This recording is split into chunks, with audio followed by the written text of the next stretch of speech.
अस्सलाम वालेकुम नाज़रीन, हाईटेक न्यूज़ के नेशनल और इंटरनेशनल खबरों में आपका खैर मकदम है। मैं हूं नेहा खान। नजर डालते हैं आज की अहम खबरों पर। सालाना अमरनाथ यात्रा के 23वें रोज मजमूई तौर पर 8,181 यात्रियों ने दर्शन किए, जिसके साथ ही 1 जुलाई से अब तक 3,60,320 अफराद पोत्रा अमरनाथ गुफा में हाजिरी दे चुके हैं। सरकारी आदाद व शुमार के मुताबिक जिन यात्रियों ने दर्शन किए उनमें 6,326 मर्द, 1,264 खवातीन, 84 बच्चे, 56 साधु, 3 साध्वी और 448 सिक्योरिटी एहलकार शामिल थे। उधर जम्मू के बेस कैंप से मजीद 2,896 यात्री कश्मीर की तरफ रवाना हुए। उनमें 2,505 मर्द और 314 खवातीन शामिल थे।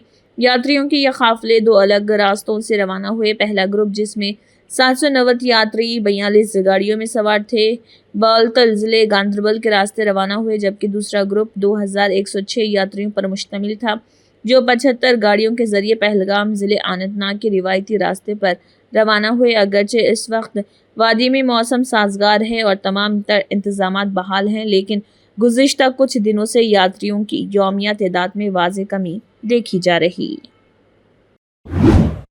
मुल्क भर में मानसून पूरी तरह सरगर्म हो चुका है। शुमाल से लेकर जनूब और मशरिक से लेकर मगरिब तक हो रही बारिश से मौसम सुहाना हो गया है, जिससे लोगों को शदीद गर्मी से राहत मिली है। गुज़िश्ता 24 घंटों में भी कई रियासतों में झमाझम बारिश दर्ज की गई। खासतौर पर मुंबई, दिल्ली, उत्तर प्रदेश, ओडिशा, कर्नाटक और केरला में शदीद बारिश से ज़िंदगी मुतासर हुई। कौमी राजधानी दिल्ली और एनसीआर के इलाकों में मुसलसल बारिश हो रही, इससे कई इलाकों में आबी जमाव की हालत बन गई। सड़कों पर पानी भरने से ट्रैफिक मुतासर हुई और कुछ जगहों पर घरों में भी पानी दाखिल हो गया। महकमे मौसमियात के मुताबिक दिल्ली में बारिश जारी रह सकती है और आइंदा हफ्ते तक मौसम ऐसा ही बना रहने का इम्कान है। वहीं मुंबई में हो रही मूसलाधार बारिश की वजह से कई इलाकों में पानी भर गया है, जिससे ट्रैफिक का मसला पैदा हो गया है। आमद व रफ्त में लोगों को काफ़ी परेशानी का सामना करना पड़ रहा। मुकामी इंतज़ामिया ने लोगों से ज़्यादा ज़रूरी ना होने पर घर से बाहर नहीं निकलने की अपील की। म्यूनसिपल कॉरपोरेशन और हंगामी खिदमात अलर्ट पर हैं। ट्रेनों की आमद व रफ्त भी मुतासर हुई और हद नज़र कम होने की वजह से उड़ानों पर भी असर पड़ा। महकमे मौसमियात ने ऑरेंज अलर्ट जारी किया है। इसराइल के बेंजामिन नेतन्याहू हुकूमत ने इंटेलिजेंस निज़ाम को मज़ीद मजबूत बनाने की जानिब एक बड़ा कदम उठाया।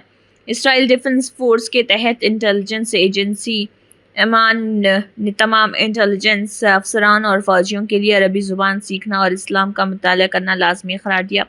इस इक़दाम का मकसद अरबी बोलने वाली तंजीमें जैसे हमास, हिजबुल्लाह और यमन के हौसी बागियों के राब्ते और काम को बेहतर तौर पर समझना है। इत्तलात के मुताबिक ये फैसला अक्टूबर 2023 में इंटेलिजेंस की नाकामियों के बाद किया गया, जिसमें इन धड़ों के हमलों के बारे में पेशगी मालूमात नहीं मिल सकी। इस जामे तरबियती मनसूबे की क़ियादत जनरल लेशलोमी बाइंडर कर रहे, जो अमान इंटेलिजेंस डायरेक्टोरेट के सरबराह हैं। उनके बक़ौल इसका मकसद तमाम इंटेलिजेंस अफसरान को इस्लामी सकाफ़त की गहरी समझ देना और आइंदा चंद सहमाहियों में अरबी ज़ुबान में 50% से ज़्यादा महारत हासिल करना है। बाइंडर का कहना है कि अब तक हम इस्लामी सकाफ़त, ज़ुबान और इलाक़ाई बारीकियों में कमज़ोरी पैदा कर रहे। अब इन इलाक़ों में अपनी गिरफ्त मजबूत करने का वक्त है। IDF से वाबस्ता ज़राए का कहना है कि यूनिट 8,200 के माहिरीन को भी इस मंसूबे में शामिल किया गया है। इंटेलिजेंस एजेंसियों को अब तक हौसी धड़ों की बातचीत और मंसूबों को समझने में काफ़ी मुश्किलात का सामना करना पड़ा है। कांग्रेस के सीनियर रहनुमा और जनरल सेक्रेटरी जयराम रमेश ने वज़ीर-ए-आज़म नरेंद्र मोदी की खारिजा पॉलिसी पर शदीद तनक़ीद की। उन्होंने कहा है कि गुज़िश्ता 2 महीनों में पेश आने वाले 4 अहम आलमी वाक़यात ने हिंदुस्तान की कमज़ोर खारिजा पॉलिसी और नाम नेहाद मोदी ट्रंप दोस्ती की हकीकत को बेनकाब कर दिया। अपने सोशल मीडिया प्लेटफॉर्म पर जयराम रमेश ने लिखा, इन 4 ठोस वाक़यात से साफ ज़ाहिर होता है कि वज़ीर-ए-आज़म और उनके हामी जिस दोस्ती और सिफारती कामयाबी का ढोल पीटते हैं, वो सिर्फ़ एक दिखावा है जिसका हकीकत से कोई ताल्लुक़ नहीं। उन्होंने सबसे पहले ऑपरेशन सिंदूर का जिक्र किया, जिसके बारे में अमेरिकी सदर डोनाल्ड ट्रंप ने दावा किया कि उन्होंने ही इस ऑपरेशन को कवर रुकवाने के लिए मदाखलत की थी। जयराम रमेश के मुताबिक ट्रंप ने वाज़ेह तौर पर कहा कि अगर हिंदुस्तान और पाकिस्तान जंग ना रोकते तो अमेरिका उनसे तिजारती ताल्लुकात ख़त्म कर देता। ये बयान हिंदुस्तान की खुद मुख्तारी और फैसला साजी पर बराह रास्त सवाल उठाता है। दूसरा वाक़या 10 जून 2025 का है, जब अमेरिका की सेंट्रल कमांड के सरबराह जनरल माइकल कुरेला ने पाकिस्तान को शानदार शिराकतदार करार दिया। ये तबसरा हिंदुस्तान की दहशतगर्दी के खिलाफ मुस्तकिल कोशिशों के बिल्कुल बरअक्स था और दिल्ली के सिफारती बयानिए को कमज़ोर करता है। कांग्रेस ने भारतीय जनता पार्टी बीजेपी पर शदीद इल्ज़ाम आयद किया कि उसकी हुकूमत में ख़वातीन के खिलाफ जुराइम करने वालों को न सिर्फ तहफ़्फ़ुज़ दिया जाता है बल्कि उन्हें अहम सरकारी ओहदों पर भी फाइज किया जा रहा। पार्टी के कौमी तर्जुमान महिमा सिंह ने दिल्ली में एक प्रेस कॉन्फ्रेंस में इल्ज़ाम लगाया कि बीजेपी हुकूमत में जुराइम पेशा अफराद को कानून से ज़्यादा सियासत की पनाह मिल रही और ख़वातीन के खिलाफ संगीन जुराइम करने वाले अफराद को सज़ा के बजाय इनाम मिल रहा। उन्होंने हरियाणा के हालिया मामले को उजागर करते हुए कहा है कि बीजेपी के राज्यसभा रुकन सुभाष बराला के बेटे विकास बराला को हरियाणा में लॉ ऑफिसर मुकर्रर किया गया। हालांकि इस पर 2017 में एक नौजवान खातून का पीछा करने, हिरासानी और शराब के नशे में गाड़ी चलाने जैसे संगीन इल्ज़ामात आयद होते हैं। उन्होंने बताया कि 3 और 4 अगस्त 2017 की दरमियानी शब पुलिस ने मुतासरा लड़की की शिकायत पर विकास को गिरफ्तार किया था, लेकिन सुबह होते ही पुलिस ने दबाव में आकर उसे रिहा कर दिया। महिमा सिंह ने कहा कि अगर मुतासरा आम लड़की होती तो केस दबा दिया जाता, लेकिन चूंकि वो एक IAS ऑफिसर की बेटी थी इसलिए केस आगे बढ़ा और विकास की जमानत 3 बार मुस्तरद हुई। बाद में जनवरी 2018 में जस्टिस लैला गुल ने जमानत देते हुए कहा है कि चूंकि इसके खिलाफ कोई साबिका मुजरिमाना रिकॉर्ड नहीं इसलिए जमानत दी जा रही। FIR पुलिस ने मौकाए वारदात पर अपराधी को वहीं से गिरफ्तार करके लिखी और बाद में यह पाया गया कि वो ड्रिंक एंड ड्राइव भी कर रहा था।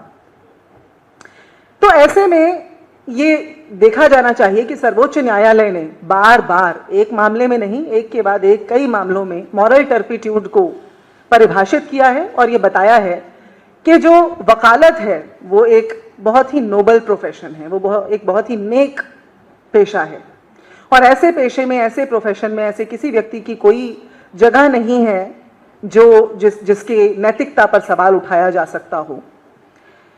और इसी कड़ी में 2023 का अगर आप एक मुकदमा देखें, और मैं आप लोगों के जानकारी के लिए बता देना चाहती हूं कि 2023 में कर्नाटका बार काउंसिल ने एक वकील को महज एक शिकायत के आधार पर उसके खिलाफ उसकी जूनियर ने सेक्सुअल हैरेसमेंट की, यौन उत्पीड़न की शिकायत दी। शिकायत के आधार पर उसके लाइसेंस को सस्पेंड कर दिया गया, यानी कि जब तक वो इंक्वायरी चल रही है तब तक वो वकालत नहीं कर सकते हैं। तो इसलिए मॉरल टर्पिट्यूड पर हमारे कानून की जो स्थिति है वो बहुत स्पष्ट है। प्रिंसिपल ऑफ नेचुरल जस्टिस भी यही कहता है कि न्याय हो रहा है, सिर्फ न्याय होना ही नहीं चाहिए, न्याय होते हुए दिखना भी चाहिए। जो लोग देख रहे हैं, जो पूरा समाज सरकार की ओर देख रहा है और लॉ ऑफिसर्स की तरफ देख रहा है, उन्हें दिखना चाहिए कि न्याय हो रहा है। तो ये जो सूची जिसका जिक्र हम आप लोगों से कर रहे हैं, जो कई ऑनलाइन प्लेटफॉर्म्स पर अवेलेबल है, अब तो तमाम अखबारों में छप भी चुकी है, इस सिफारिश से लबरेज सूची जिसमें बेल देने वाली जस्टिस लीजा गिल की छोटी बहन का नाम, अनुपाल का नाम, और बेल पाने वाले आरोपी विकास बराला का नाम एक ही कलम से, एक ही स्याही से लिखा गया, उसे देख के आज हरियाणा की जनता और हरियाणा के साथ साथ इस देश के करोड़ों नागरिक जो न्याय प्रणाली में आस्था रखते हैं, विश्वास रखते हैं, वो ये सवाल पूछना चाहते हैं कि आखिरकार उनके टैक्स के पैसे से भाजपा ये अपराध की खेती ही करती रहेगी क्या? जो हमने आपको एक रिपोर्ट कार्ड भी दिखाया और उसी कड़ी में 3000 अर्जियों में से जो 95 नाम मिले, उसमें से 2 नाम, क्या ये महज इत्तेफाक है? 2 नाम उन लोगों के नाम हैं जिनमें से एक को बेल मिली और एक उस जज की छोटी बहन जिन्होंने बेल दी। क्या अपराध का सृजन और संरक्षण ये दोनों भाजपा सरकार की प्राथमिकता है? ये हम आज सवाल पूछना चाहते हैं। क्या न्यायार्थी जनता बस अपराध की इस खेती का खर्चा उठाने के लिए ही है? और अगर ऐसा नहीं है, ठीक है, हो सकता है हम जो कयास लगा रहे हैं वो गलत हो, और ऐसा नहीं है अगर, तो प्रविंदर सिंह चौहान जो कि हरियाणा के एडवोकेट जनरल हैं, उनसे हम सीधे तौर पर ये सवाल पूछना चाहते हैं और उन्हें जवाब देना चाहिए। और वो सरकार जिन्होंने प्रविंदर सिंह जी की नियुक्ति की, जिन्होंने आगे ये नियुक्तियां की जो आज संदेहास्पद हैं, उस सरकार को भी ये जवाब देना चाहिए।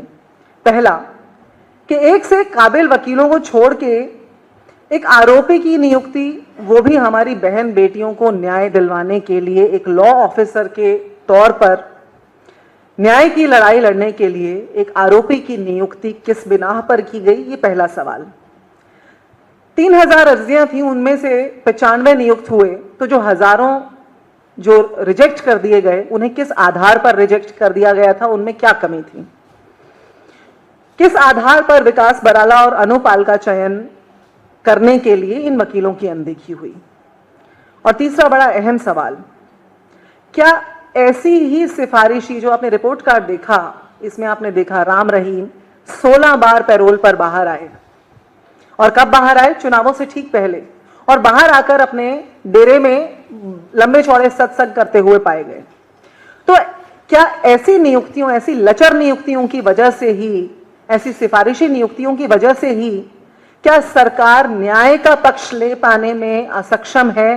क्या ऐसी नियुक्तियों के कारण ही राम रहीम जैसे लोग हर बार चुनाव से पहले पैरोल या फरलो पर बाहर आ जाते हैं?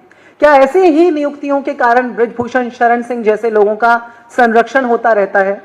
क्या ऐसी ही नियुक्तियों के कारण मोहन लाल बडौली, जो आज भी भाजपा के प्रदेशाध्यक्ष हैं हरियाणा में, क्या ऐसी ही नियुक्तियों के कारण ऐसे जो केसेस हैं वो अधर में लटके रहते हैं? ऐसी FIRs को कोई अंजाम नहीं मिल पाता, जहां पर निर्दोष, इनोसेंट अंटिल प्रूवन गिल्टी, जब तक साबित नहीं होता तब तक इनोसेंट हैं, ऐसे लोग सालों से जेल में सड़ रहे हैं। और एक तरफ ये भाजपा नेताओं के रिश्तेदार और बच्चे और खुद भाजपा नेता हैं जिनके ऊपर कोई एक्शन नहीं होता। तो ऐसे में लगता है कि भाजपा का जो पहचान पत्र है, महिला अपराध का जो है प्रचार प्रसार करना ही भाजपा सरकार का आज पहचान पत्र बन चुका है। चाहे वो पूर्व खेल मंत्री संदीप सिंह हो, आपने क्लिप में देखा, चाहे वो आज मोहन लाल बडौली हो, भाजपा के प्रदेशाध्यक्ष, चाहे वो इस साल की शुरुआत में जो उनके खिलाफ FIR हो उसकी बात हो, चाहे वो हरियाणा की जो बेटियां थी, चैंपियन बेटियां, हरियाणा की जो कुश्तीबाज बेटियां थी, उनको किस तरह घसीटा गया था दिल्ली में बृजभूषण शरण सिंह का बचाव करने के लिए, चाहे वो हो, या फिर आज ये पूरा सिस्टम जो बचाव कर रहा है विकास बराला का, चाहे ये पूरा सिस्टम हो, ये महिला अपराध का संरक्षण क्यों भाजपा का पहचान पत्र बन गया है? और ऐसी सरकार से हम जवाब क्यों ना मांगे? बिहार में 2 माह बाद असेंबली इंतखाब होने वाला है। इससे कबल यहाँ की सियासत में खूब हलचल देखने को मिल रही। अपोजिशन और हुकूमत एक दूसरे पर संगीन इल्जामात आयद कर रहे। इस दरमियान लोक जनशक्ति पार्टी रामविलास के सरबराह और मरकजी वजीर चिराग पासवान ने लगातार हो रहे जुराइम के वाक़यात पर हुकूमत को कटघरे में खड़ा कर दिया है। उन्होंने कहा कि मुझे दुख है कि मैं ऐसी हुकूमत की हिमायत कर रहा हूं जहां जुराइम बेकाबू हो गए हैं। बिहार में गुज़िश्ता कुछ दिनों से लगातार कत्ल की खबरें सामने आ रही। गुज़िश्ता 1 माह के अंदर 50 से ज़ायद कत्ल के मामले सामने आए हैं। बरसरेआम गोली चलाए जाने के कई वाक़यात देखने को मिले हैं और अस्पताल में हुए कत्ल वाक़े ने लोगों को खौफज़दा कर दिया है। यही वजह है कि अब हुकूमत से सवाल किए जा रहे हैं। हुकूमत की हिमायत करने वाली सियासी पार्टियाँ भी अब सवाल खड़े कर रही। बिहार में बढ़ते इन जुराइम के वाक़यात पर मरकज़ी वज़ीर चिराग पासवान ने कहा है कि जिस तरह से जुर्म हो रहे हैं, इंतज़ामिया मुजरिमों के सामने पूरी तरह सरबसजोद हो गई है। ये दुरुस्त है कि इन हादिसात की मज़म्मत ज़रूर है, लेकिन ऐसे वाक़यात क्यों हो रहे, इस पर बात करना ज़रूरी है। जुराइम का एक सिलसिला जारी है। अगर ये ऐसे ही चलता रहा तो हालात खौफनाक हो जाएंगे, बल्कि खौफनाक हो चुके हैं।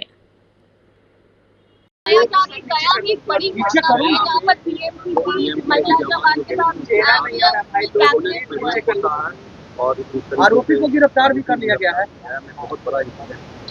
देखिए, एक के बाद एक जिस तरीके से बिहार में आपराधिक घटनाओं की एक श्रृंखला सी बन गई है और प्रशासन पूरी तरीके से नतमस्तक दिख रहा है अपराधियों के सामने।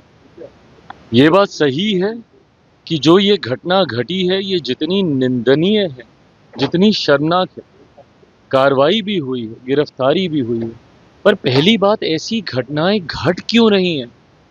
बिहार में जिस तरीके से हत्या, अपहरण, लूटमार, डकैती, बलात्कार एक के बाद ऐसी श्रृंखला बन गई है और अब तो ऐसा लग रहा है जैसे प्रशासन पूरी तरीके से नाकामयाब है इन घटनाओं को रोकने के लिए। और अगर ऐसे ही चलता रहा तो ये आने वाले दिनों में एक बहुत भयावह परिस्थिति उत्पन्न कर देगा हमारे प्रदेश में। उत्पन्न हो चुकी है। जिन परिवारों ने अपनों को खोया उनका हालात पूछिए, जिन बच्चियों के साथ इस तरीके से दुष्कर्म हो रहा है उनके हालात पूछिए। आज अगर इस तरीके की बातें भी कही जाती हैं कि चुनाव के कारण ऐसी गतिविधियों को असामाजिक तत्व अंजाम दे रहे हैं, अगर चुनाव भी एक कारण, और मैं भी मानता हूं कहीं ना कहीं कि संभवतः चुनाव भी एक कारण है, सरकार को बदनाम करने की साजिश के साथ संभवतः इन घटनाओं को अंजाम दिया जा रहा है, पर तब भी जिम्मेदारी तो प्रशासन की ही है ना इसको नियंत्रित करने की। कोई भी अपराधी आपके राज्य में आपराधिक घटनाओं को कैसे अंजाम दे रहा है प्रशासन के रहते हुए, या तो फिर इसमें प्रशासन की मिली भगत है और या फिर प्रशासन इस पे लीपापोती करने का कार्य कर रहा है, और या फिर पूरी तरीके से प्रशासन निकम्मा हो चुका है और अब इनके बस का नहीं है बिहार और बिहारियों को सुरक्षित रखना। ऐसे में पुनः एक बार मैं बिहार सरकार से आग्रह करूंगा, जरूरी है समय रहते हम लोगों को इसके ऊपर कार्रवाई करने की। मुझे इस बात का दुख होता है कि मैं एक ऐसी सरकार का यहाँ पे समर्थन कर रहा हूं जहां पे अपराध पूरी तरीके से बेलगाम हो चुका है। इस पे नियंत्रण पाना जरूरी होगा, नहीं तो इस तरीके से बिहार और बिहारियों की जिंदगी से होता हुआ खिलवाड़ बिहार को बहुत बुरे अंजाम तक पहुंचाएगा। इसी के साथ हाईटेक न्यूज के नेशनल और इंटरनेशनल खबरें इख्तिताम को पहुंचते हैं। अल्लाह हाफिज।